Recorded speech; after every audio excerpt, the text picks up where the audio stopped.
بسم الله الرحمن الرحيم. بسم الله الرحمن الرحيم. يا أيها الذين آمنوا أنفقوا من طيبات ما كسبتم ومما أخرجنا لكم من الأرض ولا تيمموا الخبيث منه تنفقون ولستم بآخذيه إلا أن تغمضوا فيه واعلموا أن الله غني حميد. الشيطان يعدكم الفقر ويأمركم بالفحشاء والله يعدكم مغفرة منه وفضلا والله واسع عليم. يؤتي الحكمة من يشاء ومن يؤت الحكمة فقد أوتي خيرا كثيرا وما يذكر إلا أولو الألباب. وما أنفقتم من نفقة أو نذرتم من نذر فإن الله يعلمه وما للظالمين من أنصار. إن تبدوا الصدقات فنعم هي وإن تخفوها وتؤتوها الفقراء فهو خير لكم ويكفر عنكم من سيئاتكم والله بما تعملون خبير. صدق الله العلي العظيم. صلوات السلام علیکم ورحمۃ اللہ وبرکاتہ. ہماری گفتگو سورہ بقرہ کے ذیل میں آیت نمبر 267 تک پہنچ گئی تھی. میں 267 کے ایک دو الفاظ، کیونکہ اس وقت ٹائم ہمارے پاس بہت کم تھا، ان کو مزید توضیح دے کے پھر انشاءاللہ 268 سے اسٹارٹ کرتے ہیں. کیونکہ یہ موضوع جو ہمارا اس وقت سورہ بقرہ میں چل رہا ہے، انفاق کے موضوع پہ جو سب سے بہترین اور سب سے محکم آیات جو آئی ہیں وہ یہ دو رکوع ہیں کہ جن میں پورا کا پورا ٹاپک انفاق سے متعلق ہے. سورہ بقرہ کے اندر دو موضوعات آپ نے دیکھا کہ ساتھ ساتھ چل رہے ہیں، ایک جہاد فی سبیل اللہ اور ایک انفاق فی سبیل اللہ. یہ دو موضوع ہیں. اس کے علاوہ بنی اسرائیل سے اور مسلمانوں سے الگ الگ خطابات چل رہے ہیں. 3-4 لڑیاں اکٹھی جو ہے وہ سورہ بقرہ کے اندر چل رہی ہیں. اس کے ساتھ تھوڑے بہت احکام بھی آ رہے ہیں، اس کے بعد واقعات بھی آ رہے ہیں حضرت موسیٰ کے، حضرت ابراہیم علیہ السلام کے. اور اب سورہ اینڈ ہونے کی طرف جب جا رہی ہے تو یہاں پر انفاق کے بارے میں اللہ تعالیٰ تفصیل سے گفتگو کر رہے ہیں. ہم نے انفاق کے بارے میں آپ سے جو گفتگو کی تھی اس میں انشاءاللہ آپ کے ذہن میں ہوگا کہ اللہ تعالیٰ نے کئی مثالیں دے کے سمجھایا تھا کہ جو دکھاوے کے لیے انفاق کرتا ہے اس کی مثال کیسی ہے کہ جیسے وہ ایک ایسی چٹان پہ کہ جس پہ ہلکی سی مٹی جم گئی ہو، اس پہ وہ فصل اگاتا ہے، اور جب وہ دکھاوا کرتا ہے یا ریا کرنے کے لیے اس انفاق کو کیا ہوتا ہے تو اس کی مثال ایسی ہے کہ جیسے تیز بارش آئے اور اس چٹان پہ بہی ہوئی یعنی اگانے والی جو فصل تھی اس کو بھی اور اس مٹی کو سب کو بہا کے لے جائے. اور پھر ایک ضعیف شخص کی مثال دی تھی کہ فرض کرو کہ ایک شخص ہو کہ جس نے ساری عمر کمایا ہو، اس نے باغات لگائے ہوں جس میں انجیریں اور انگور ہوں اور وہ اتنے گھنے باغات ہوں، اس کے بچے چھوٹے ہوں اور ایک دم سے ایک کالی آندھی آئے، ایک سیاہ آندھی آئے اور اس کو جلا کے رکھ دے اور وہ اسی پریشانی میں مر جائے کہ اس بچوں کا کیا ہوگا کہ وہ مرنے کے قریب آ گیا ہے اور جو اس نے بچوں کے لیے رکھا تھا وہ سب کا سب جل گیا. تو یہ ساری مثالیں کہاں دی تھی اللہ تعالیٰ نے؟ یہ ساری مثالیں وہاں پہ لکھی اللہ تعالیٰ نے جہاں پہ صدقے کے اور انفاق کے دکھا کر یا منت گزاری یا جتا کر صدقے کو ضائع کرنے کے بارے میں گفتگو ہو رہی تھی. اب گفتگو ہماری یہاں تک پہنچی تھی آیت نمبر 267 کے اندر کہ یا ایھا الذین آمنوا انفقوا من طیبات ما کسبتم، کہ اے لوگوں جو ایمان لائے ہو انفاق کرو من طیبات ما کسبتم، اس چیز میں سے جو پاک ہے. طیب یا طیب کہتے ہیں کہ جو پاک ہو، جس میں کسی قسم کی رجس اور کثافت کا شائبہ تک نہ ہو، یعنی جو حلال طریقے سے تم نے کمایا ہے اس طریقے میں سے تم ما کسبتم جو تم نے کمایا ہے، ومما اخرجنا اور جو ہم نے نکالا ہے، اخرجنا ہم نے جو زمین سے نکالا ہے، اس سوال ہے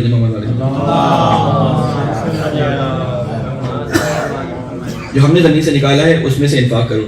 سوال یہ پیدا ہوتا ہے کہ یہاں پر آپ نے ایک بات نوٹ کی ہوگی، اب تک جو بات آ رہی تھی جب بھی لفظ انفقو آرڈر کا صیغہ استعمال ہوتا وہاں پہ کیا ہوتا تھا؟ انفقو فی سبیل اللہ، فی سبیل اللہ. اب تک اللہ کے راستے میں انفاق کرو، اللہ کے راستے میں انفاق کرو، یہ گفتگو آ رہی تھی.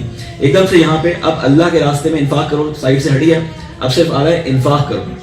یعنی ایک انفاق وہ ہوتا ہے جو ہمارے اوپر واجب صدقات ہیں، جو ہمارے اوپر واجب قسم کے جو ذمہ داریاں ہیں، ماں باپ کے اوپر خرچ کرنا، اللہ تعالیٰ کے راستے میں جو جہاد ہو رہا ہے اس کے راستے میں خرچ کرنا, بہن بھائیوں پہ خرچ کرنا, جو غریب ہیں ان پہ مدد کرنا.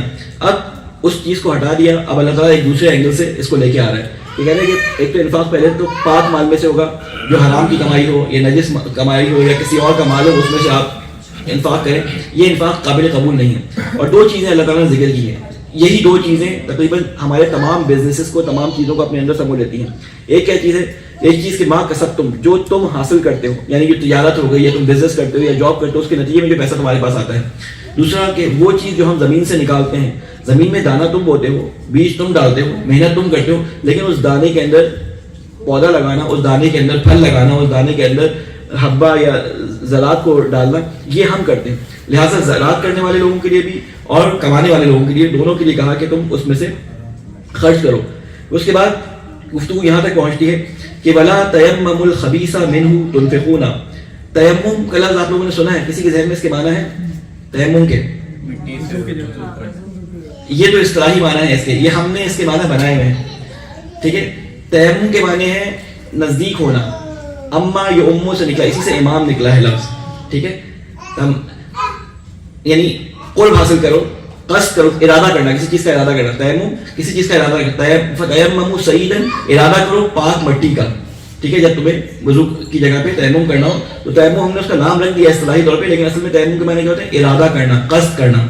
تو کہتے ہیں کہ ولا تیمموا الخبیث منہ, کہ ارادہ بھی نہ کرنا کس چیز کا, کہ جو اس مال میں خراب مال ہے, تنفقون, اس کو تم انفاق کرو. یعنی بعض دفعہ ہوتا کیا تھا, پرانے زمانے میں زکات دینے آتے تھے, میں نے پچھلی دفعہ اس کی مثال دی تھی کہ وہ گندم جو بارش میں گری جاتی تھی وہ زکات والوں کو دے دیتے تھے, یا عشر جو نکالتے تھے زمین میں سے وہ جو خراب مال ہوتا تھا اس میں سے دے دیتے تھے, یا ردی مال یا زردی جانور جو بالکل کسی کام کے جانور نہیں ہوتے, دبلے پتلے, وہ زکات میں دے دیتے. تو اللہ تعالیٰ نے کیا حکم دیا کہ تم جو ہے خبردار, ایک تو خبیث مال میں سے زکات نہ نکالنا, وَلَسْتُمْ بِآخِذِيهِ إِلَّا أَن تُغْمِضُوا فِيهِ, کہ کہیں ایسا نہ ہو کہ اگر تم یہ جو زکات نکالو, اگر تم کبھی ضرورت مند بن جاؤ اور تمہیں یہ مال دیا جائے تو تم اس کو پسند نہ کرو. یعنی ایسا ہوتا ہے نا کہ انسان اپنے گھر کے پرانے کپڑے, میں نے اس کی مثال شاید پہلے بھی دی تھی, اپنے گھر کے پرانے کپڑے اور ساری چیزیں پرانی نکال کے کہتا ہے یہ بس انفاق کرنا ہے, جو کسی کام کے لیے بیگم نے کہہ دیا یہ آؤٹ آف فیشن ہے, میاں جی نے کہہ دیا آفس میں آپ سب دیکھ چکے ہیں 10 دفعہ یہی کپڑے پہن کے جا رہا ہوتا ہوں, بچوں نے کہہ دیا اسکول میں پچھلے سال پورا یہی جوڑا پہنا ہے میں نے, اب اس کو بس ہٹائیں, تو ہم کہتے ہیں چلو اس کو اللہ کی راہ میں انفاق کر دو, یا اپنے غریب رشتہ داروں کو دے دو, یا کسی جگہ بانٹ دو. تو اللہ تعالیٰ کہتا ہے کہ کبھی خدا نخواستہ تمہارے اوپر اگر یہ وقت آ جائے تو تمہیں پسند نہ ہو کہ ایسا مان لو, مگر یہ کہ تم بہت مجبوری میں ہو, کہ اتنی تمہارے اوپر حالت خراب ہو جائے, تمہارے اوپر زمین تنگ ہو جائے, رزق تمہارا تنگ ہو جائے, کہ تمہیں یہ بھی لینا پڑ جائے, تو ایسی چیز انفاق کرو جو تم بھی پسند کرو کہ تمہارے لیے اگر دی جائے تو تم اس کو لے سکو. وَاعْلَمُوا أَنَّ اللَّهَ غَنِيٌّ حَمِيدٌ, جان رکھو کہ اللہ تعالیٰ بہت غنی, بے نیاز اور قابل ستائش ہے. لیکن غنی اللہ تعالیٰ نے اپنے آپ کو یہاں پہ کہا ہے کہ یہ جو تم انفاق کر رہے ہو, بار بار اب تک بات ہو رہی تھی اللہ کے راستے میں انفاق کرو, اللہ کے راستے میں انفاق کرو, یہاں پر اللہ تعالیٰ نے وہ لفظ ہٹا دیا فی سبیل اللہ کا. کہا کہ دیکھو اب کم از کم تمہیں یہ عادت ہو جانی چاہیے, تمہیں یہ بات بتا دینی چاہیے کہ یہ یعنی معلوم ہو جانی چاہیے کہ انفاق تمہارے اپنے لیے فائدہ ہے. اللہ غنی ہے, اللہ کو تمہارے پیسوں کی ضرورت نہیں ہے, اللہ تمہارے چیزوں کا محتاج نہیں ہے, بلکہ اللہ نے نظام ایسا بنایا ہے کہ ہم نے کچھ لوگوں کے لیے ذریعہ معاش بنایا ہے. بعض لوگوں کی زندگی میں ان کا ہم نے رزق تنگ رکھا ہے, بعض لوگوں کی زندگی میں ان کا رزق کشادہ رکھا ہے, اس لیے تمہارے مالوں میں ان کا حق ہے. تو کہتا ہے کہ اللہ غنی ہے. یہ جو تم سے کہا جاتا ہے کہ جب تم کسی کو مدد کرتے ہو تو گویا تم اللہ کی مدد کر رہے ہو. یہ جو تم دعائیں مانگتے ہو کہ اللہ مانگنے کو لے فقیر, تو صرف دعا مانگنے سے کچھ نہیں ہوگا. یعنی جو اللہ مانگنے کو لے فقیر کہتے ہو تو تمہیں جہاں فقیر نظر آئے اس فقیر کی تمہیں مدد کرنی ہے. جب تم کہتے ہو اللہ مانگ سے کوئی اوریان کیا ہے, اللہ تمام بے لباسوں کو لباس پہنا, تو جہاں تمہیں نظر آئے کہ بے لباس ہے کوئی, وہاں پہ تمہیں لباس پہنچانا تمہاری ذمہ داری ہے, یہ تمہارے اوپر ہم نے فرض کیا ہے. تو اللہ تعالیٰ وہاں پہ کہتا ہے اللہ تعالیٰ غنی ہے, حمید فعیل کے وزن پہ. رحیم آپ کو یاد ہو جب سورہ فاتحہ ہم نے شروع کی تھی تو رحیم ہم نے بتایا تھا. رحیم یعنی بہت زیادہ حمد کیا گیا, یعنی جو ایسا حمد کیا ہوا ہے جس کی حمد ایسی ہے کہ اگر اس کی کوئی اور حمد نہ کرے تب بھی وہ قابل ستائش ہے. ایسے ہستی کو کیا کہتے ہیں؟ حمید کہتے ہیں. تو اللہ غنی و حمید ہے کہ بے نیاز ہے اور قابل ستائش ہے. الشیطان یعدکم الفقر ویأمرکم بالفحشاء, شیطان شیطانہ سے نکلا ہے. شیطانہ یعنی ہر پوشیدہ چیز جو نظر نہ آئے آنکھ سے اسے شیطان کہا جاتا ہے. وہ چیز جو پوشیدہ ہوتی ہے وہ شیطان کہلاتی ہے. آپ کو امیر المومنین علیہ السلام کی یا امام صادق علیہ السلام کی وہ روایت اکثر خواتین اکثر یہ سنا دیتی ہیں, یہ روایت اکثر کو یاد ہوتی ہے. کہتے ہیں کہ ٹوٹے ہوئے برتن میں پانی نہ پیو اس میں شیطان ہوتا ہے, یا رات کے وقت جھاڑو نہ لگاؤ اس میں شیطان ہوتا ہے. اس طرح کی باتیں آپ نے سنی ہوگی, ٹھیک ہے نا. اصل میں کیا ہوتا ہے, شیطان ہر وہ چھپی ہوئی چیز, اگر اس وقت مولا یہ فرما دیتے ہیں کہ اس میں بیکٹیریا ہوتے ہیں یا اس میں وائرسز ہوتے ہیں, تو لوگ سمجھتے ہیں کہ یہ بہت کوئی معتبر چیز ہے, اور اسی کو وہ آج والا خانوں میں سجے ہوتے ٹوٹے ہوئے پیالے اور اس طرح کی چیزیں, کیونکہ اس وقت لوگوں کو پتہ ہی نہیں کیا چیز ہے, ایکسپوجر نہیں تھا. اس لیے لفظ شیطان کا لفظ استعمال کیا کہ شیطان کو سب جانتے تھے, کہ اس میں شیطان ہوتا ہے, یعنی تمہارے لیے نقصان دہ وہ پوشیدہ چیز ہے جو تمہارے لیے ہمیشہ نقصان دہ ہوگی, تو یہ کام نہ کرو. تو بعض دفعہ الفاظ کی ڈیپتھ میں جائیں تو آپ کو بہت ساری روایات اور بہت ساری آیات کے معنی جو ہم پڑھ کے گزر جاتے ہیں وہ ہمیں واضح ہو جاتے ہیں. تو اللہ تعالیٰ یہاں پہ کیا فرماتا ہے, تو یہ مجھ سے گم ہو جاتا ہے ایک سوال بھی محمد والے الشیطان یعدکم الفقر, شیطان جو ہے یعنی یہ چھپا ہوا ہے تمہیں نظر نہیں آتا, اس کا کام کیا ہے, وہ وعدہ دیتا ہے تمہیں. کس چیز کا وعدہ دیتا ہے, فقر کا, غربت کا, کہ تمہارے پاس جو مال ہے اگر تم خرچ کر دو گے, بھائی تمہیں تو ابھی حج پہ جانا ہے, تمہیں تو ابھی بچے کی شادی کرنی ہے, تمہیں تو ابھی گھر کی مارگیج دینی ہے, تمہیں تو ابھی فلاں, یہ بندہ تو 2 مہینے سے بھوکا تھا, اگر 1 مہینہ اور بھوکا رہ جائے گا تو کیا ہو جائے گا. تو شیطان تمہیں فقر کا وعدہ دیتا ہے کہ تمہارے پاس مال ہونے کے باوجود تم کسی کو بھوکا دیکھ رہے ہو, اور تمہیں شیطان کہے کہ اگر تم نے دے دیا تو تم فقیر ہو جاؤ گے. تو شیطان تمہیں بھوک کا وعدہ دیتا ہے, ٹھیک ہے. وَيَأْمُرُكُم بِالْفَحْشَاءِ, اور تمہیں برائیوں کا حکم دیتا ہے, یعنی جو شخص بخیل ہوتا ہے وہ برائیوں کی طرف زیادہ تیزی سے اس کی رغبت ہوتی ہے. وَاللَّهُ يَعِدُكُم مَغْفِرَةً, اور اللہ تمہارے ساتھ وعدہ کرتا ہے, اللہ نے وعدہ کیا, ایک شیطان کا وعدہ ہے اور ایک اللہ کا وعدہ ہے. اللہ کیا وعدہ کرتا ہے, اگر تم نے اس غربت کی حالت میں یا تمہارے پاس کم ہو اور تم نے دے دیا تو اللہ تعالیٰ تمہارے ذکر کو, تمہارے جسے کہتے ہیں کہ حالات کو فرشتوں کے نزدیک بالا کر دے گا. ہم قصے سناتے ہیں حسنین کے کہ وہ بیمار ہوئے تو انہوں نے نظر مانی اور 3 دن تک اپنے کھانے کو فقیر کو, مسکین کو اس کو دیا, تو اللہ تعالیٰ نے آیت نازل کر دی. یہ واقعات ہم سناتے ہیں, لیکن اس واقعات سے ہمیں کیا نتیجہ لینا ہے وہ ہم اخذ کرنے کی کوشش نہیں کرتے. اتنے زیادہ ہم یوز ٹو ہو چکے ہیں یہ واقعات سن کے, ہم واہ کرتے ہیں خالی واقعات پہ. اللہ تعالیٰ کہتا ہے کہ وہ تمہیں فقیر ہونے کا وعدہ دے گا, کیونکہ آپ کو معلوم ہے شیطان کی ایک خصوصیت کیا ہے کہ وہ دور سے بیٹھ کر کسی کے دل کے اندر وسوسہ کر سکتا ہے. یوسوسو فی صدور الناس, کہ وہ لوگوں کے دل میں وسوسہ کر دیتے ہیں. وسوسہ یعنی میں نے اس کی مثال آپ لوگوں کو دی تھی وسوسے کی, کہ کوئی پیچھے سے آ کے ہلکی سے آپ کو ہاتھ مارے اور ہٹ جائے, آپ پیچھے سے پلٹ کے دیکھیں کوئی نہیں, آپ کو لگے کوئی کچھ کہہ رہا ہے, کوئی احساس ہو آپ کو, لیکن کوئی موجود نہ ہو.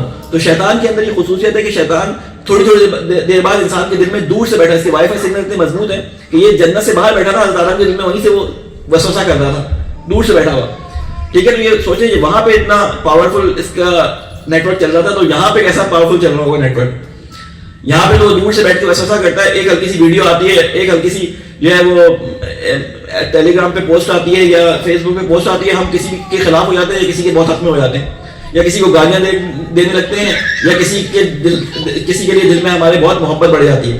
تو ہمیں سوچنا اور سمجھنا چاہیے کہ شیطان ہم سے وہ کام کرواتا ہے جو اللہ تعالیٰ کو پسند نہیں ہے. تو اللہ تعالیٰ کہتے ہیں میں نے وعدہ کیا تم سے, اگر تم یہ کام کرو گے تو تمہاری مغفرت کا وعدہ میرا ہے. یعنی اللہ تعالیٰ نے انفاق سے مغفرت کو جوڑا ہے, کہ جو شخص انفاق کرتا ہے اس کو اس بات سے مطمئن ہو جانا چاہیے کہ آخرت میں اس کو معاف کرنا, اس کے اوپر جو گناہ ہوں گے ان سے اس کو پاک کرنا وہ میری ذمہ داری ہے.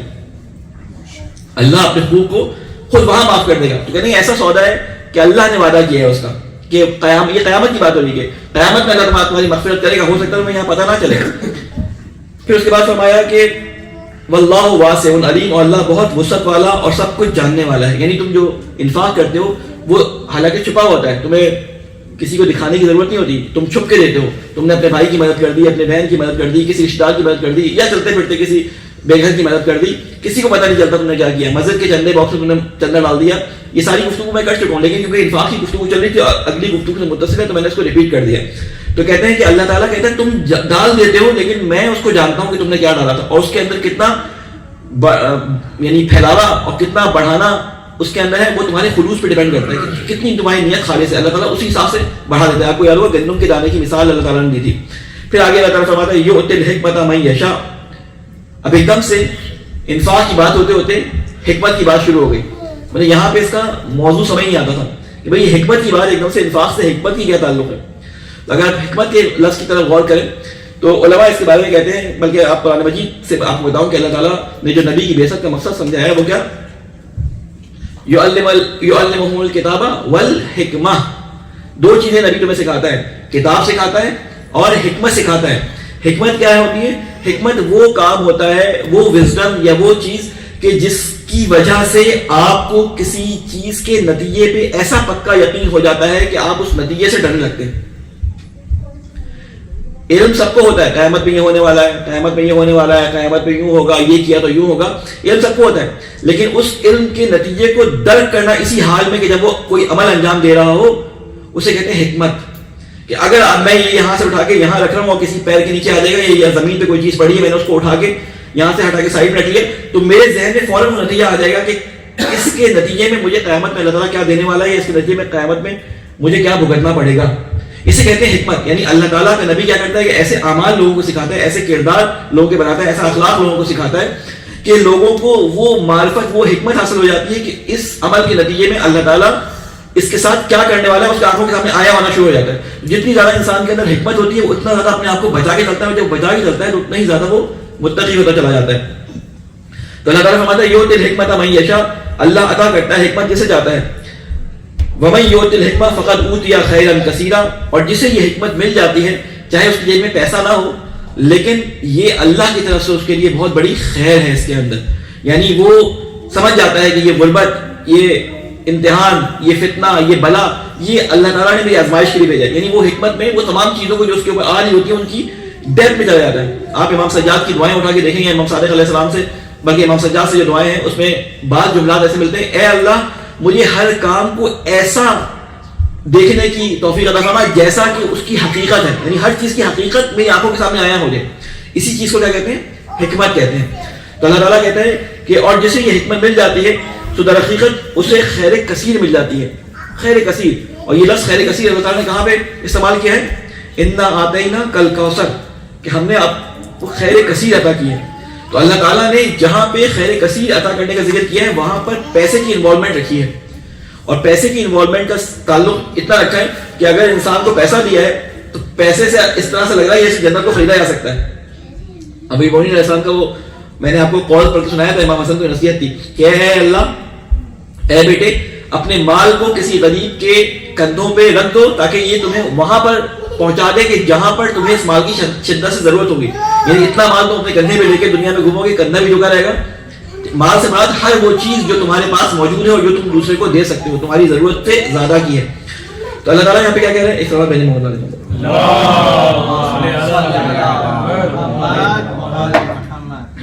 کہ اللہ تعالیٰ جس کو یہ حکمت دے دیتا ہے اس کو گویا کہ خیر کثیر دے دیتا ہے.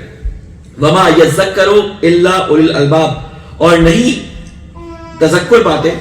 یہ لفظ جو یہاں پہ آیا نا اولو الالباب, آپ نے لفظ سنا ہوگا لب, لب لباب سنا ہے آپ لوگوں نے؟ لب لباب اسی لفظ لب سے نکلا ہے الباب. لب ایسی عقل کو کہتے ہیں, عقل بھی کہا جاتا ہے, لیکن لب ایسی عقل کہتے ہیں جو کسی کام کو سمجھ کر اس سے صحیح نتیجہ لے سکے, کسی کام کی ڈیپتھ تک پہنچ کر اور اس کام سے صحیح نتیجہ لے لے, اور نتیجہ لینے کے نتیجے میں کیا کرے, وہ جو کرنا ہے اس کو کرے اور جو نہیں کرنا وہ نہ کرے. تو ہر کوئی لب نہیں رکھتا, عقل بہت سارے لوگ رکھتے ہیں, لب ہر کوئی نہیں رکھتا. تو اللہ تعالیٰ نے یہاں پہ کہا کہ یہ کون لوگ سمجھیں گے یہ ساری باتیں جن کے اندر اللہ تعالیٰ, جن کو صاحب الباب اولو الالباب بنایا ہوا ہے. یعنی ان کی عقل ایسی ہوگی کہ جو جب بات کو سنتے ہیں اس بات کے ڈیپتھ تک پہنچتے ہیں, اور ڈیپتھ پہ پہنچنے کے بعد اگر نتیجہ اچھا ہوتا ہے اس کو کر ڈالتے ہیں, اور اگر نتیجہ بڑا ہوتا ہے تو اس کو ترک کر دیتے ہیں. ایک روایت میرے خیال امام باقر علیہ السلام سے شاید ہے, میرے ذہن میں امام کا نام نہیں, ایک روایت ہے کہ جب تمہارے ذہن میں کسی کو صدقہ دینے یا کسی کو انفاق کرنے کے بارے میں کوئی خیال آئے تو فوراً اس کام کو انجام دو, کیونکہ اگر ایک لمحے کے لیے تم اگر توجہ اپنی اس طرف سے ہٹاتے ہو تو 70,000 فرشتے تمہارے ہاتھوں میں چپٹ جاتے ہیں کہ اور تمہیں ریزنز دینا شروع کر دیتے ہیں. یعنی فوری طور پہ مدد کر دو, اور پھر لا یتبعون, اس کے پیچھے نہ جاؤ کہ یہ جو مدد اس نے مانگی ہے کس لیے مانگی تھی, اس نے کام کیا نہیں کیا. کہتے ہیں آپ کو پیچھے آیت میں بتا چکے ہیں. اب اگلی آیت میں اللہ تعالیٰ کیا فرما رہے ہیں کہ وما انفقتم من نفقۃ او نذرتم من نذر فإن اللہ یعلمہ وما للظالمین من انصار. دیکھیں یہاں پہ نظر کے بارے میں بھی آیا ہے. نظر ایسی منت کو کہتے ہیں کہ آپ نے لفظ سنا ہوگا نذیر, وما ارسلنا کا, کہ ہم نے آپ کو نہیں بنا کے, سوری ہم نے آپ کو بنا کے بھیجا ہے بشیرا و نذیرا. بشیر خوشخبری دینے والا, نذیر آگاہی دینے والا. اسی لفظ سے نکلا ہے نظر, یعنی جس آگاہی یا ڈرانے والا. ہر وہ کام کہ جس کے ہونے یا نہ ہونے کے بارے میں آپ کے دل میں ڈر ہوتا ہے اس کے بارے میں ہم نظر مانتے ہیں. کہ یہ ہو جائے گا تو میں یہ کام کروں گا. وہ کہ اتنا اچھا نہیں سمجھا جاتا اس کو, لیکن نظر مانتے ہیں آپ کہ اگر یہ کام ہو گیا تو میں فلاں کام کروں گا. بعض نظروں کے بارے میں رسول خدا نے منع فرمایا ہے, ایسی نظر نہ مانو, مشکل نظر. ایک خاتون نے گرمی کے زمانے میں حج آیا تو اس نے کہا میں ننگے پہ حج پہ جاؤں گی. رسول کے پاس آ گئی کہ اتنی گرمی ہے کہ زمین سے آگ نکل رہی ہے اور میں نے نظر مانی ہوئی ہے, اور حج کا زمانہ آ گیا, کیا کروں؟ کہا چپل پہنو اور چلی جاؤ اور کفارہ دے دو. اگر کوئی ایسی نظر جو اللہ کو حاضر ناظر جان کے مانی جائے, وہی قسم کا جو کفارہ ہے وہی نظر کا بھی کفارہ ہے, اس کو آپ کو توڑ سکتے ہیں اس کفارے کو لے کر. پھر اس کے بعد اللہ تعالیٰ یہاں پہ کیا فرماتا ہے, وما انفقتم, اور جو بھی تم خرچ کرتے ہو کسی بھی قسم کا خرچ, اور نظر تم یا تم اپنی نظروں میں سے کسی نظر کو پورا کرتے ہو, فإن اللہ یعلم, تو اللہ تعالیٰ جانتا ہے اس تمام چیزوں کو جو تم اپنے دل میں رکھتے ہو. تمہاری نیتوں سے اللہ واقف ہوتا ہے. اور وہ واقعہ میرے ذہن میں نہیں, میں نے آپ کو بتایا تھا, نہیں بتایا تھا, سب سے پہلی جو چندے کی درخواست ہوئی ہے اسلام کے اندر, وہ کب ہوئی ہے؟ سب سے پہلی جنگ تبوک میں ہوئی تھی. جنگ تبوک میں کہ جب اوپنلی عوام سے رسول خدا نے اعلان کر دیا کہ روم سے جنگ کرنے کے لیے جانا ہے, بہت دور جانا ہے, جو جس کے پاس ہے جو کچھ لے آؤ. تو سب اپنے گھروں سے اٹھا کے سامان, اپنی فصلوں سے پیسہ, اونٹ, یہ سب چیزیں لے کے آ گئے. تو ایک شخص بیچارہ غریب تھا, اس کے پاس کچھ نہیں تھا. وہ ساری رات ایک یہودی کے باغ میں کنویں سے نکال کے پانی بھرتا رہا اور باغ کو سیراب کرتا رہا. اور صبح اس کو جو کھجوریں ملی, اس نے آدھی کھجوریں اپنے گھر والوں کو دی کہ اس سے اپنا دن گزارو, اور آدھی کھجوریں لا کے رسول خدا کے ہاتھ میں دے دی. جو منافقین تھے وہ ہنسنے لگے اور اس کا مذاق اڑانے لگے, دیکھو یہ بھی, وہ تو 100 اونٹ لے کے آ گئے, وہ اپنا پورا گھر لے کے آ گئے, وہ سب کچھ لے کے آ گئے, یہ بیچارے 3 کلو 2 کلو کھجوریں لے کے آ گئے. رسول خدا کو یہ بات کا اندازہ ہو گیا, اور اس شخص کے دل کا بھی اندازہ ہو گیا. رسول خدا نے وہ خود کھجوریں یہ اسے دی اور کہا کہ اس کو اس تمام مال پہ جو جمع ہوا ہے اسے پھیلا دو. تو لوگوں نے پوچھا کیوں پھیلا دے اس کی جو کھجوریں؟ کہا کہ اللہ تعالیٰ کو ان کھجوروں کے اندر جو خالص نیت ہے وہ سب سے زیادہ پسند ہے اس تمام مال سے. یعنی اس تمام مال سے یہ کھجوریں بہتر ہیں. یعنی اللہ تعالیٰ خلوص کو دیکھتا ہے, آپ کی کوانٹٹی کو نہیں دیکھتا. تو اللہ تعالیٰ کیا فرماتا ہے کہ جو تمہارے پاس بہترین چیز ہے اس میں سے اللہ تعالیٰ تمہارے دلوں میں جو کچھ ہے وہ سب جانتا ہے. وما للظالمین من انصار, اور ظالموں کا کوئی مددگار نہیں ہے. لفظ ظلم یہاں پہ کیوں استعمال ہوئے؟ ظلم کی تعریف یہ ہے کہ کسی چیز کو اس کے صحیح مقام پر نہ رکھنا ظلم ہوتا ہے. مثلا اس کی جگہ جو ہے وہ فریج کے اندر ہے یا میز کے اوپر ہے, میں اس کو اٹھا کے کسی ایسی جگہ رکھ دوں کہ جہاں اس کو رکھنے کا حق نہیں تھا, یا یہ موبائل ہے یا یہ ٹیبلٹ ہے, اس کی جگہ جس جگہ پہ نہیں ہے, جس کی ضرورت جس جگہ پہ نہیں ہے اس جگہ پہ رکھ دوں. کسی چیز کو اس کے غیر مقام پر, اس کے اپنے مقام سے ہٹا کے کسی اور مقام پہ رکھ دینا کہ جہاں پہ اس کی شایان شان نہ ہو, اسے کہتے ہیں ظلم. کیونکہ ہم ایمان کی جگہ پہ شرک کر دیتے ہیں, اللہ کی جگہ کسی اور پہ لا کے بٹھا دیتے ہیں, کہتے ہیں شرک, یہ وہ ظلم عظیم ہوتا ہے. یعنی اللہ کی جگہ پہ کسی اور کو اللہ کا شریک قرار دینا. تو اللہ تعالیٰ کیا فرماتا ہے یہاں پہ کہ اس طرح پہ جمع محمد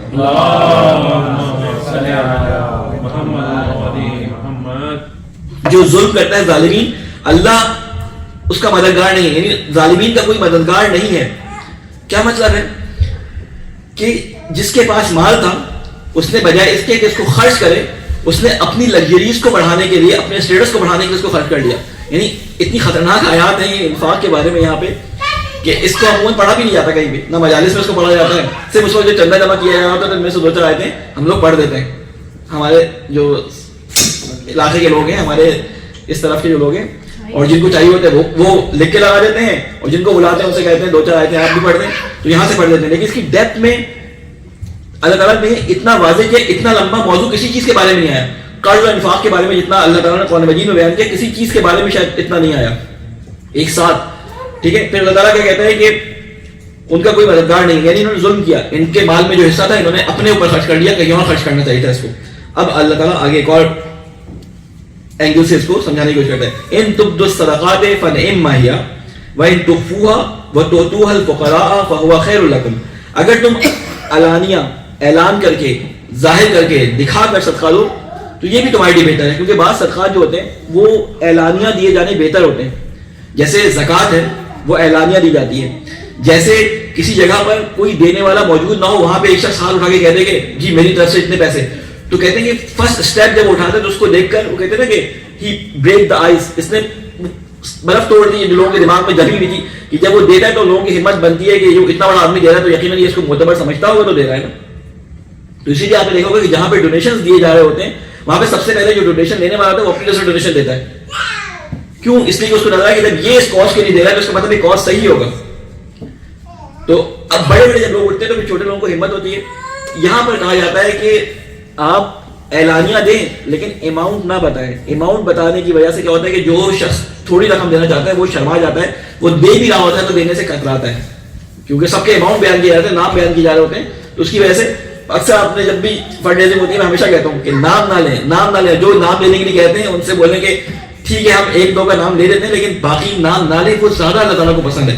تو اللہ تعالیٰ یہاں پہ کیا فرما رہے ہیں, ان تبدوا صدقات فنعم ہی, اگر تم اعلانیہ صدقات دو تو اچھی بات ہے.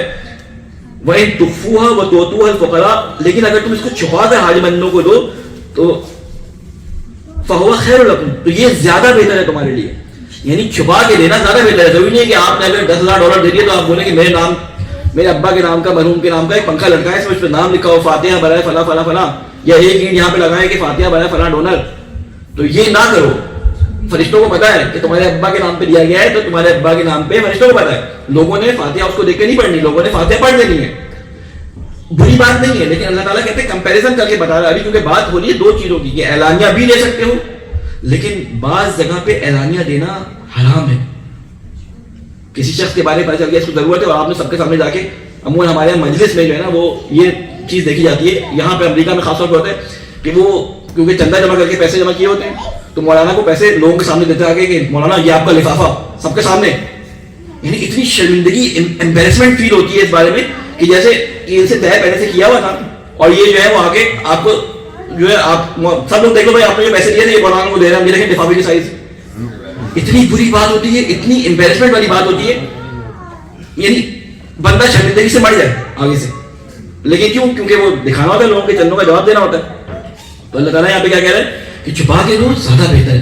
کہیں دینا حرام ہے اس طرح کسی کے سامنے, کسی غریب کی, یہ تو خیر یہ بات ہو گئی, لیکن کسی غریب کو اگر وہ آپ کو پتہ چل گیا کوئی غریب ہے اس کے سامنے, سب کے سامنے جا کے اس کے رشتے داروں کے سامنے, ہاں فلاں صاحب یار یہ میں نے آپ کے لیے جو ہے نا وہ مثلا 2 بوری چاول کا انتظام کر لیا, آپ میرے گھر سے آ کے اٹھا لیے گا, اس کی بے عزتی ہو جاتی ہے, اس کی عزت نفس مجروح ہو جاتی ہے.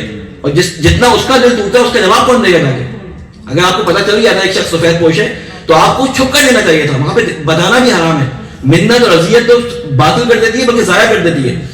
پھر اللہ تعالیٰ کیا کہہ رہے ہیں کہ واللہ بما تعملون خبیر, اور اللہ جانتا ہے جو تم کام کرتے ہو اس سے پوری طرح باخبر ہے, یعنی تمہاری نیتوں سے باخبر ہے. لیس علیک ہداہم ولکن اللہ یہدی من یشاء وما تنفقوا من خیر.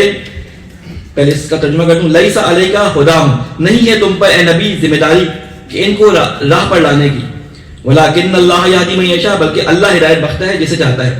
اب ایک دم سے بات شروع ہو گئی انفاق سے, کہاں پہ ان کو سمجھانے کی, ان کو بخشنے کی. یعنی انفاق ایک کام یہ کرتا ہے کہ انسان کے گناہوں کو جب دھوتا ہے تو انسان کا دن اللہ کے نزدیک زیادہ تیزی سے بڑھتا ہے, اور زیادہ تیزی سے بڑھتا ہے تو بعض لوگ جو صدقے دل کے ساتھ نیت اور صدقات دیتے ہیں اسلام کی طرف اور دین کی طرف بہت تیزی سے رغبت رکھتے ہیں. اللہ تعالیٰ کے نبی چاہتے تھے کہ اللہ تعالیٰ کی طرف لوگ زیادہ سے زیادہ کہتے ہیں, لوگوں کو انفاق کا حکم دیتے تھے. تو اللہ تعالیٰ ان کی یہ کوشش اور یہ جستجو دیکھتے ہوئے کہ نبی اپنی عزت کو داؤ پہ رکھ کے مانگ رہے ہوتے تھے, یہ کر دو, یہ کام کرنا ہے دین کا, یہ کام کرنا ہے دین کا, جنگ پہ جانا ہے, فلاں کام کرنا ہے. تو اللہ تعالیٰ کے نبی سے اللہ تعالیٰ ارشاد دیتا ہے آپ اپنے آپ کو ہلکان نہ کریں, اللہ جسے چاہتا ہے ہدایت دیتا ہے, آپ ہلکان نہ کریں, آپ کا کام ہے پہنچا دینا خالی. وما علینا الا البلاغ, ہمارے نبی کا کام کیا ہے کہ اسے پہنچا دے تم تک. اس نے ساری بات بتا دی, اب تمہیں اتنا یقین ہونا چاہیے نبی کی بات پہ کہ وہ جب کسی کام کے لیے کہے تو تم بغیر چون و چلا کے اس کی بات کو مان لو. کہتے ہیں کہ وما تنفقوا من خیر, اور جو بھی تم خرچ کرتے ہو اپنے مال میں سے بطور خیرات, فلانفسکم, یہ تمہارے اپنے نفس کے لیے, تمہارے لیے فائدہ مند ہے, کسی اور کے لیے فائدہ مند نہیں ہے. فا کا لفظ آیا ہے, فا دیکھیں فا اور وا دونوں اور پس کے معنی میں آتے ہیں, لیکن دونوں میں فرق ہے. فا جب کہا جاتا ہے یعنی کام فوری طور پہ ہو رہا ہوتا ہے, فوری طور پہ ہو رہا ہوتا ہے. آپ قرآن مجید میں دیکھیں کہ جہاں نتائج فوری مل رہے ہوتے ہیں وہاں پہ لفظ فا استعمال ہوتا ہے. جب آپ قرآن مجید میں اللہ تعالیٰ بتاتا ہے کہ بچہ جب خلق ہوتا ہے کس طرح سے خلق ہوتا ہے, پہلے اس پہ ہڈیاں آتی ہیں, واہ واہ واہ کرتا ہے, سما کرتا ہے, اور ایک دم سے کہتا ہے کہ جب ہم پھونک مارتے ہیں فا کا لفظ استعمال کرتا ہے کہ ایک دم سے اس کے اندر وہ انسان بن جاتا ہے, اس کے اندر جان آ جاتی ہے, تو فوری نتیجہ نکلتا ہے. تو لفظ فا وہاں پہ استعمال ہوتا ہے کہ کام کرتے ہی نتیجہ ہوتا ہے. وہ بعض دفعہ نتیجہ ہمیں نظر نہیں آتا, اللہ تعالیٰ اس کا نتیجہ کسی نہ کسی صورت میں ہمارے ساتھ لگا دیتے ہیں, اس کی نتائج ہمارے ساتھ لگ جاتے ہیں, اس کا فائدہ, اس کی حکمتیں ہمارے ساتھ آ جاتی ہیں. یعنی اللہ تعالیٰ کہتا ہے اس انفاق کا فائدہ میں فوری کرتا ہوں. فلا لانفسکم، یہ فائدہ تمہارے اپنے لیے، یعنی انفاق جو بھلائی کا تم کام کر رہے ہو یہ تمہارے فائدے کے لیے. وما تنفقون الا ابتغاء وجه اللہ، اس لیے کہ نہیں خرچ کرتے ہو تم مگر صرف اللہ تعالیٰ کی رضا حاصل کرنے کے لیے، یعنی خالص نیت کی بات ہو رہی ہے، کیونکہ تم نے خرچ کیا ہے اللہ تعالیٰ کے لیے تو اللہ تعالیٰ اس کو فوراً تمہارے نفس کے لیے فائدہ مند کر دیتا ہے. پھر فرماتا ہے وما تنفقوا من خیر یوفى الیکم وانتم لا تظلمون، کہتے ہیں اللہ کی رضا اور جو بھی تم اس کے راہ میں خرچ کرتے ہو کوئی مال بطور خیرات پورا پورا اجر دیا جائے گا تمہیں اس کا، اور تمہاری حق تلفی نہ کی جائے گی. سوچیں اللہ تعالیٰ کہ جس کے پاس سے کوئی چیز ضائع نہیں ہوتی، قیامت کے دن جب فرشتے کتاب لے کے آئیں گے، ہماری نامہ اعمال لے کے آئیں گے، تو کافرین کیا بولیں گے؟ اس میں تو کچھ بھی نہیں چھوڑا گیا، اس میں تو ہماری ایک ایک سانس کا ذکر ہے، اس میں ہماری ایک ایک اوف کا ذکر ہے. یعنی اس اللہ نے کیا وعدہ کیا کہ تم ایک ذرہ جو نیکی کی سوچ بھی کسی کے بارے میں رکھتے ہو، نیک ارادہ بھی کرتے ہو، اللہ تعالیٰ ان سب کو کاؤنٹ کرتا ہے. کہتے ہیں یہ ضائع نہیں کیا جائے گا تمہارا جو بھی تمہارا نیک کام ہے، ٹھیک ہے، جو تم نے نیک نیتی سے کیا ہے، اور تمہارے ساتھ کسی بھی قسم کی حق تلفی نہیں کی جائے گی. اس لیے کبھی بھی صدقہ دیتے وقت، انفاق کرتے وقت کبھی اس تصور میں نہ کہ آیا کرو کہ یہ میں نے نقصان کر دیا. ہمیشہ یہ ایسا فائدہ ہے کہ اس میں ہمیشہ فائدہ ہی فائدہ ہے، مگر شرط ریا نہ ہو، منت گزاری نہ ہو، اور دکھاوا لوگوں کو آپ لوگوں میں اپنا مقام بڑھانے کے لیے نہ ہو. پھر اس کے بعد فرماتا ہے للفقراء الذین احصروا فی سبیل اللہ. اب اللہ تعالیٰ ایک اور زاویے سے کچھ لوگوں کی معرفی کر رہا ہے. آپ کو بتاؤں کہ رسول خدا جب مدینہ تشریف لے کے آئے تو مدینہ جب تشریف لے کے آئے تو ظاہر مدینہ کے اندر تبلیغ کے لیے پہلے تو انہوں نے کچھ لوگ بھیج دیے تھے جو حج پہ آئے تھے مدینے والے. مصعب بن عمیر کو بھیج دیا تھا، مصعب بن عمیر نے تبلیغ کر دی تھی. اب مدینے سے حکومت اسلامی بننے کے بعد تبلیغ کا سلسلہ پھیلنا تھا، بہت زیادہ مبلغین کی ضرورت تھی. ہمیشہ ہر دور میں اسلام کو مبلغین کی ضرورت ہوتی ہے اسلام کو پھیلانے کے لیے. تو کچھ ایسے لوگوں کی ضرورت ہوتی ہے کہ جو اپنا پورا ٹائم دین کے لیے لگائیں، جو اپنی ساری زندگی دین کے لیے لگائیں. وہ معاشرے کے اندر چل پھر نہیں سکتے، دوسرے لوگوں کی طرح اپنا کاروبار نہیں کر سکتے، وہ اپنے بزنس نہیں کر سکتے، وہ اپنی جاب نہیں کر سکتے. تو اللہ تعالیٰ کے نبی نے ان کے لیے کیا کیا تھا؟ ایک چبوترا مسجد نبی، چھوٹی سی مسجد تھی، تو کچھ لوگوں کا تو میقات اور مواقات کروا دیا تھا، ان کے ساتھ بھائی بنا دیا تھا ایک دوسرے کا، کیونکہ مدینہ چھوٹا سا شہر تھا، جابس بھی نہیں تھی اور بڑھ رہا تھا اسلام. تو لوگ چاہیے تھے کچھ تبلیغات کرنے کے لیے، تو کچھ لوگوں نے اپنی زندگی وقف کر دی تھی. وہ رسول خدا کے ساتھ ہر وقت لگے رہتے تھے، مسجد کے اندر بیٹھے رہتے تھے اور علم دین حاصل کرتے رہتے تھے. اور جہاں جب بھی ضرورت ہوتی تھی اللہ تعالیٰ ان بندوں میں سے کسی ایک بندے کو وہاں بھیج دیتے تھے. انہیں کیا کہتے تھے آپ؟ اصحاب صفہ، جنہوں نے اپنی زندگیاں دین کے لیے وقف کر دی تھی. اللہ تعالیٰ ایسے لوگوں کے بارے میں جو دین کی خاطر، جنہوں نے جن کی ساری ڈیڈیکیشن جو ہے دین کی خاطر ہو، جنہوں نے اپنی زندگیاں اپنے دین کی خاطر وقف کی ہوں، ان کے بارے میں کیا فرما رہا ہے؟ للفقراء الذین احصروا فی سبیل اللہ. خرچ کرو ایسے حاجت مندوں پر جو رکے بیٹھے ہیں اللہ کی راہ میں. لا یستطیعون ضربا فی الارض، وہ استطاعت نہیں رکھتے. ضرب مارنے کو کہتے ہیں، لیکن ضربہ فی کے معنی میں جب آتا ہے سفر کرنے کے معنی میں آتا ہے، حرکت کرنے کے معنی میں آتا ہے. کہتے ہیں نا کہ جب جو ہے وہ روزے کے اندر وہاں پہ جب آیت آئی ہے نا جہاں پہ کہ روزہ رکھو، تو وہاں پہ کہ وہ لوگ جو ضربا فی الارض جو لوگ سفر کر رہے ہیں ان پہ روزہ نہیں ہے، تو وہاں پہ بھی لفظ ضرب آیا ہے، استعمال ہوا ہے. تو کہتے ہیں کہ جو زمین میں چل پھر نہیں سکتے، یعنی تجارت کے لیے اس شہر سے اس شہر، اس شہر سے اس شہر نہیں جا سکتے. یحسبهم الجاہل اغنیاء، جو جاہل ہوتے ہیں، اللہ تعالیٰ نے اتنا خطرناک لفظ استعمال کیا یعنی ان کو جاہل بول دیا کہ جو جاہل ہوتے ہیں وہ سمجھتے ہیں یہ لوگ غنی ہیں. آپ کو معلوم ہے کہ ایک شخص تھا، رسول خدا کا طریقے، ٹائم کتنا لگے ہمارے پاس؟ ٹائم کتنا ہے؟ صلوات بھیجو مولانا. اس پہ دیکھیں نہیں ڈیپینڈ نہیں، اس پہ دیکھیں ٹائم کتنا ہے تاکہ میں اس حساب سے کتنے بجے شروع کیا تھا ہم نے؟ 33 منٹس ہو گئے. اچھا بس ٹھیک، اسی حساب سے مجھے بتائیے. ایک صلوات بھیجے محمد والے محمد.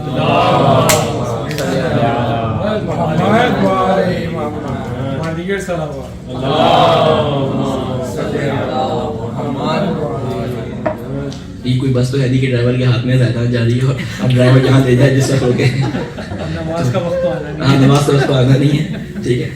تو ایک صلوات بھیجے محمد والے.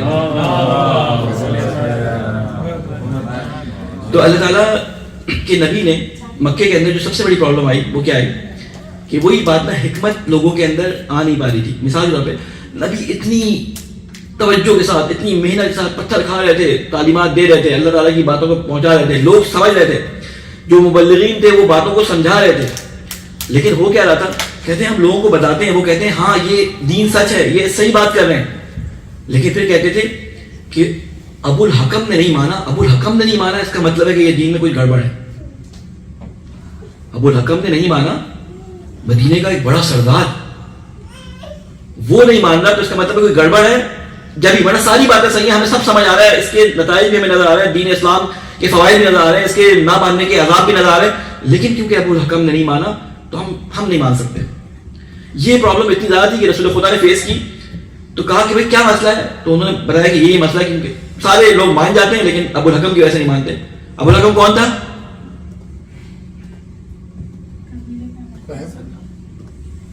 کون تھا؟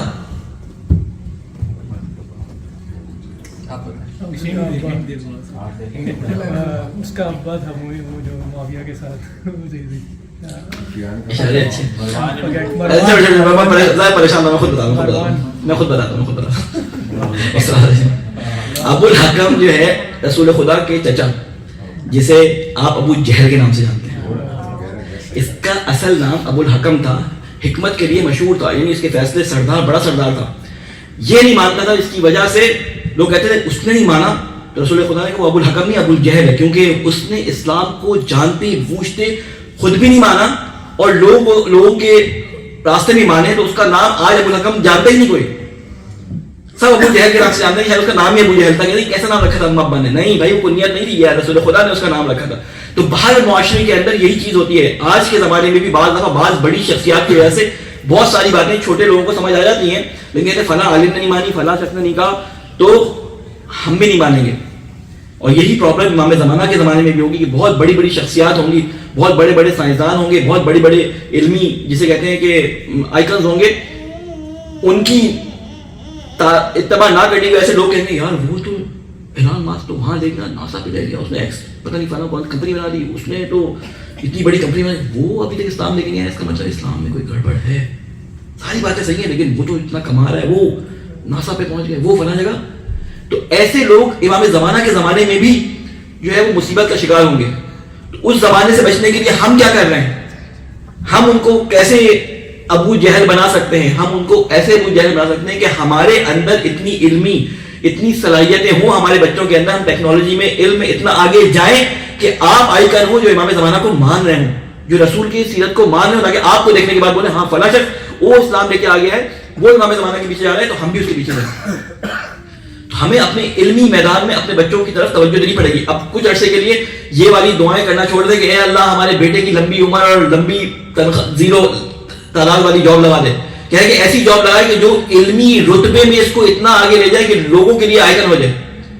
جتنے پڑھے لکھے لوگ گزرے ہیں وہ بہت زیادہ امیر نہیں تھے. نیوٹن کی ہسٹری اٹھا کے دیکھ لیں, ایڈیسن کی, خیر ایڈیسن تو بعد میں پیسے والا ہو گیا تھا, لیکن آپ ہسٹری اٹھا کے دیکھ لیں, یہ بیچارے سائنسدان غنی بھی مر جاتے ہیں لیکن ہمیشہ ان کے نام باقی رہ جاتے ہیں, ہمیشہ کے لیے وہ لوگوں کے لیے آئیڈیل بن جاتے ہیں. آج بھی فزکس میں کوئی آگے نہیں بڑھتا گا, آئنسٹائن کی کوئی بات اس کے خلاف مل جائے.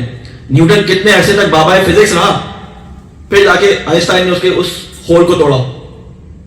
ہر زمانے میں ہوتے, ہمیں ہر زمانے میں اپنے میں سے مسلمانوں میں سے ایسے آئیکنز نکالنے ہیں کہ جب وہ کسی چیز کے پیچھے جائیں تو لوگوں کو یہ ہو کہ ہاں اگر یہ شخص گیا تو ہم بھی کریں. آج لوگ کہتے ہیں, ہمارے بچے کہتے ہیں ہمارے مولانا صاحب ایسی باتیں کرتے رہے, دیکھیں بل گیٹس, اس نے کس مولانا کی بات سنی تھی, وہ تو دکھاتے ہیں کیونکہ ہمارے پاس کوئی آئیکن نہیں ہے اس طرح کا موجود کہ بڑی پوسٹ پہ کہ ہم اس کو کہہ سکیں فلاں شخص نے بھی تو دیکھو کیا ہوا ہے. تو بہر اللہ تعالیٰ یہاں پہ کیا کہتے ہیں, بات کہاں سے نکلی تھی کہاں پہنچ گئی, ایک سوال ہے محمد علیہ محمد. اللہ تعالیٰ کہتا ہے کہ تم خرچ کرو ایسے حاجت مندوں پر کہ جو دین کی خاطر اپنی زندگیوں کو وقف کرتے ہیں, دین کے لیے جنہوں نے اپنا وقت لگایا ہوتا ہے, وہ دین کو پھیلانے کی لیے کوششیں کر رہے ہوتے ہیں. وہ زمین میں اس طرح سے گھوم پھر نہیں سکتے جس طرح عام تاجر گھومتے ہیں. لوگ سمجھتے ہیں کہ وہ جاہل ہیں, جاہل سمجھتے ہیں کہ وہ غنی ہیں. من تعفف تعرفهم بسیماہم, اور کیوں, اس وجہ سے کہ وہ سوال نہیں کرتے کسی کے سامنے. تعرفهم بسیماہم, لیکن تم ان کو ان کے چہروں سے پہچان سکتے ہو. بعض دفعہ ایسا ہوتا تھا کہ اصحاب صفہ میں سے بعض لوگ بھوک کی وجہ سے بے ہوش ہو جاتے تھے. جو انصاری آتے تھے نماز پڑھنے, وہ سمجھتے تھے یہ سوتے رہتے سارے مسجد کے اندر, تو وہ سمجھتے تھے اس کو مرغی کا دورہ پڑا تو گردن پہ پیر رکھ کے سمجھتے تھے کہ اس کی مرغی کا دورہ صحیح ہو جائے. بھوک کی وجہ سے غشی کی ایسی حالت آ جاتی تھی ان کے اوپر. کیوں, وہ سارا دن دینی تعلیم میں رسول خدا کے پیچھے پیچھے لگے رہتے تھے, کھانا نہیں ہوتا ان کے پاس. تو رسول خدا نے پھر یہ آیات قرآن ہے کہ رسول خدا نے کہا کہ بتاؤ لوگوں کو, بھائی دین کا کام کرنے والوں کو دیکھو کہ ان کو پہچانو کہ کس کو کہاں پہ کس چیز کی ضرورت ہے. تو اللہ تعالیٰ کہتا ہے کہ وہ اپنے چہروں سے ان کو پہچانو. ٹھیک ہے, جاہل ان کو نہیں پہچانتے ان کے چہروں سے. لا یسألون الناس الحافا, یہ نہیں مانگتے لوگوں سے. الحاف, لحاف سنا ہے نا آپ نے اردو میں, لحاف, لحاف الحافہ کہتے ہیں, عربی زبان کا لفظ ہے, یعنی چپک کر, لوگوں کے پیچھے پڑ پڑ کر نہیں مانتے. جو فقیر ہوتے ہیں آپ نے دیکھا ہوگا نا, آپ کے پیچھے پڑ جاتے ہیں, دے دو دے دو دے دو, ادھر سے آئیں گے, پیچھے سے آئیں گے, آگے سے آئیں گے, ہر دفعہ آپ کے پیچھے پڑ کے رہ جائیں گے. کہتے ہیں یہ اتنے آبرو مند ہوتے ہیں, ان کے اندر یہ ارادہ نہیں ہوتا کسی سامنے بولتے ہیں کہ ہمیں بھوک لگ رہی ہے, ہمیں ضرورت ہے کسی چیز کی. کہتے ہیں یہ لپٹ لپٹ کے کسی سے نہیں مانگتے, لا یسألون الناس, لوگوں سے نہیں مانگتے لپٹ لپٹ کے.